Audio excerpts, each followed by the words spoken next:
এই প্রশ্নটা করার জন্য আসলে টিকা নিয়ে বাংলাদেশে কি হচ্ছে, কি হয়েছে, এটা থেকে আসলে গত সরকারের, আমি ডক্টর ইউনূস সরকারের অদূরদর্শিতা বা অবহেলা ছিল। আমি প্রথমে ডক্টর জাবিনকেই জানতে চাই, তারপর আমরা ডক্টর চক্রবর্তীর কাছ থেকে এটি জানতে চাইবো যে এটা কি অদূরদর্শিতা, এটা কি অবহেলা, এটা কি একটা মিসম্যানেজমেন্ট, এটা কি এখনো এটা ম্যানেজ করার সুযোগ রয়েছে কিনা কোনো কুইক কোনো স্টেপস নিয়ে? উম, আহ, অবশ্যই অদূরদর্শিতা। আমি আজকেই একটা রিপোর্ট পড়ছিলাম, যে যে সাংবাদিক ওই রিপোর্ট করেছে তারা এই ব্যাপারে জানতে অন্তর্বর্তী সরকারের যে উপদেষ্টা ছিলেন, স্বাস্থ্য উপদেষ্টা নূরজাহান ম্যাডাম, এবং পরে সাইদুল হক স্যার, ওনাদেরকে যোগাযোগ করে ওনাদের কমেন্ট পাওয়া যায় নাই। এবং তারা যে উম, অন্তর্বর্তী সরকার সংস্কারের প্রজেক্ট হিসেবে এই ভ্যাকসিন কেনাতে একটা পরিবর্তন এনেছিল, যেটা ভালো, কিন্তু এটা সামাল দিয়ে উঠতে পারে নাই আমি যতটুকু জানলাম। এবং এই পুরা টিকাদান প্রক্রিয়াটাই একেবারেই ইন্টারাপ্টেড ছিল, যার কারণে হামের মতো একটা যেই রোগ অনেকটা চলে গেছে দেশ থেকে, সেটা আবার এত বাজেভাবে প্রাদুর্ভাব হলো এবং খুব অল্প সময়ের মধ্যে অনেকগুলো বাচ্চা মারা গেল। এবং এটার পাশাপাশি অদূরদর্শিতা এবং আমাদের হোল হেলথ সিস্টেমের পার্ট হিসেবে আপনি জানেন যে অন্তর্বর্তী সরকারের সময় অনেকেই বিভিন্ন দাবি দাওয়া নিয়ে আন্দোলন করেছে, তারপর কাজ বিরতি দিয়েছে। এরকম হেলথ অ্যাসিস্ট্যান্ট কিন্তু, মানে স্বাস্থ্য সহকারী যারা আসলে এই টিকাদান কর্মসূচিগুলোর সাথে যুক্ত, তারাও কিন্তু কর্মবিরতিতে ছিল। তারপর যারা পোর্টার, প্রায় 1,500 পোর্টারের মতো, তাদের গত 9 মাস ধরে বেতন হয় না।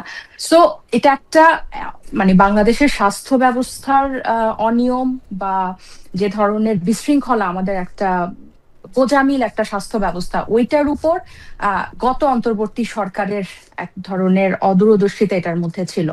এবং এটা থেকে উত্তরণ আমি যতটুকু জানি যে 5 এপ্রিল থেকেই আবার এই হামের বিশেষ টিকাদান শুরু হবে।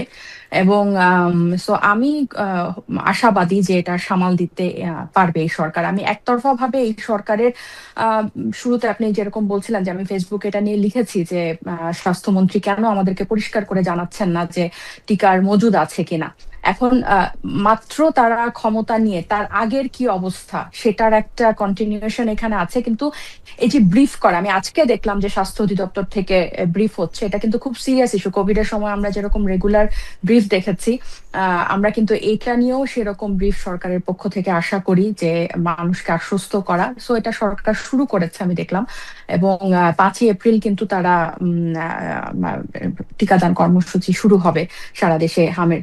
কিন্তু যেটা নিয়ে আমি কনসার্ন জানাতে চাই, ধরেন হামে যখন বাচ্চা মারা যাওয়া শুরু হলো তখন এটা নিয়ে কিন্তু অনেক তোলপাড় শুরু হলো, কিন্তু ডাব্লিউএইচও থেকে আমেরিকা বের হয়ে যাওয়ার পর এই যে তহবিল সংকট, এটা নিয়ে কিন্তু আমাদের দেশে যে টাইফয়েডের টিকা, তারপর জরায়ুর ক্যান্সারের যে টিকা মহিলাদেরকে দেওয়া হয়, এটা সহ আরো অনেক টিকা কিন্তু তাদের তহবিলে বা তাদের সহায়তায় কিন্তু চলে। সো এগুলার মানে একদম রোগের প্রাদুর্ভাব হয়ে মানুষ মারা যাওয়া শুরু করলে যাতে এটা নিয়ে তোড়জোড় না হয়, তার আগে থেকে যাতে এটার টিকাগুলোর মজুদ সরকার নিশ্চিত করে, সেই আহ্বান থাকবে। আরেকটা হচ্ছে রোহিঙ্গা ইস্যু।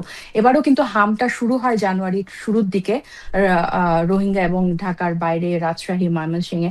সো সেখানে রোহিঙ্গাদের ওই ওই ক্যাম্পগুলোতে স্বাস্থ্যসেবার কি অবস্থা, কারণ আমরা জানি যে এটার সহায়তা কিন্তু বাইরে অনেকগুলো সংস্থা থেকে আসে। সো আমাদের দেশে গত 2 বছরে যে ধরনের সরকার পরিবর্তনের একটা ডামাডোল বা একটা নিয়ম মানে এখনো ফিক্স হয় নাই, শেপে আসে নাই।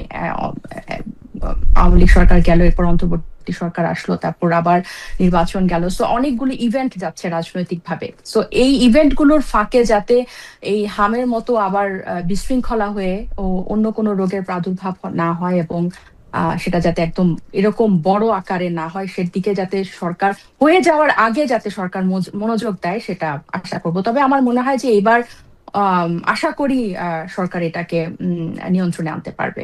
ডক্টর জাবিন, আপনাকে ধন্যবাদ।